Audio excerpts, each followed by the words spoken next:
बिस्मिल्लाहिर्रहमानिर्रहीम। अस्सलाम वालेकुम आबादगार दोस्तों, आऊँ हींअर मौजूद आहियां अब्बास फार्म ते ऐं असां सां गॾु हींअर आहे साईं मोहम्मद ख़ान वसाण, जेको अब्बास फार्म जो जेको आहे चेयरमैन ईअं चयो ऐं पंहिंजो ग्रुप जेको आहे उन जो एडमिन बि आहे। ऐं हीउ जेको आहे तमामु माहिर बि आहे ॿिजनि जे हिसाब सां, ज़राइत जे हिसाब सां। तक़रीबन काटन ऐं जेको कणिक आहे उन ते हिन जा काफ़ी सारा तजुर्बात आहिनि। ऐं ॿिजनि जे हवाले सां कुझु हिन खां साईं खां सवाल कंदासीं। त साईं असांखे ॿुधायो त माण्हू जेके आहिनि से हिकिड़ा चवनि पिया त ॿिज खे सुकायूं, हिकिड़ा चवनि था फुटियुनि खे सुकायूं, ऐं तव्हां त बेसिकली ॿिजनि ते कमु कयो पिया, त तव्हां असांजी रहनुमाई कयो त ॿिज आख़िर कीअं ठाहींदा आहियो तव्हां ऐं हिननि खे कीअं ठाहिणु खपे। बिस्मिल्लाहिर्रहमानिर्रहीम। आबादगार दोस्तों, जीअं त काफ़ी वाक़ई मूंखां माण्हू फेसबुक ते पुछंदा रहंदा आहिनि या सोशल मीडिया ते त असां फुटियूं सुकाए छॾियूं था, पोइ मार्च में वञी ककड़ा कढाईंदासीं। अच्छा।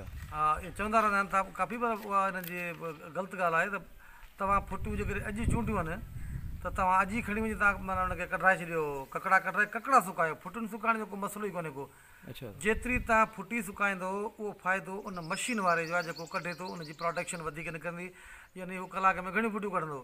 बाक़ी ककड़नि जे ॿिज जो फुटनि सां को वास्तो कोन्हे। उन करे जेको सही तरीक़ेकार आहे उहो इहो आहे त तव्हां हींअर जेको तव्हांजो पहिरियों वारो ऐं ॿियो वारो निकितो आहे, उहे फुटियूं जेतिरी तव्हांजी डिमांड आहे ओतिरो तव्हां जिनिंग मशीन ते जिनिंग कराए उहे ककड़ा तव्हां 3 खां 4 ॾींहं सुकायो। ककड़ा तव्हां भञी ॾिसो, जेकर उन्हनि मां अंदरां नमी ख़तमु थी विया त उहे जेको आहे सुहिणी बोरी में रखी छॾियो, ऐं उहे ककड़ा कॾहिं बि ख़राबु कोन हूंदा। ऐं उन सां गॾोगॾु ऐं आबादगारनि खे इहो ई चवंदुसि जेके बि आहिनि, सुठो आबादगार उहो आहे जेको पंहिंजो ॿिज पाण रखे। बाक़ी जेको तव्हां डिपेंड कया अथव त हाणे कंपनी खां वठंदासीं फलाणी खां, कंपनी त मुंहिंजी बि आहे, पर आउं चवां थो कंपनी ज़मीनदार उहो भलो जेको कणिक जो ॿिज, वणनि जो, सरें, तूरे जंहिं बि जो ॿिज आहे उहो ॿिज पाण रखे ऐं कंहिं वाउखी जॻह ते रखी छॾियो या कंहिं कमरे में रखी छॾियो।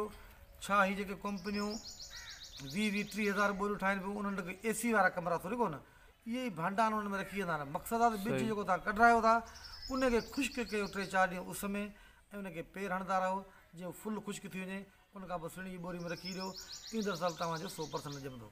अच्छा सर, माण्हू चवंदा आहिनि त जेको आहे सो ॿिज पहिरें वारे जो न रखो, इहे कॉन्सेप्ट असीं ॿुधो पिया आहियूं। तव्हां ॿुधायो त पहिरें वारे मां बि तव्हां रखी सघो था, इन जे बारे में कुझु ॿुधायो। इहा माण्हुनि जी भुल आहे त पहिरियों वारो पाड़ूंदो आहे, हीअं आहे फलाण टेड़, इहो ग़लति आहे। जेतिरो तव्हां हेठियूं माना पहिरियों रखो, त पहिरियों फ़र्ज़ु जेको बि हूंदो आहे उहो तव्हां ॾिसंदो त उहो सघो ऐं ताक़तवर हूंदो आहे, गोगड़ो उहो वॾो ऐं साइज़ में भलो हूंदो आहे।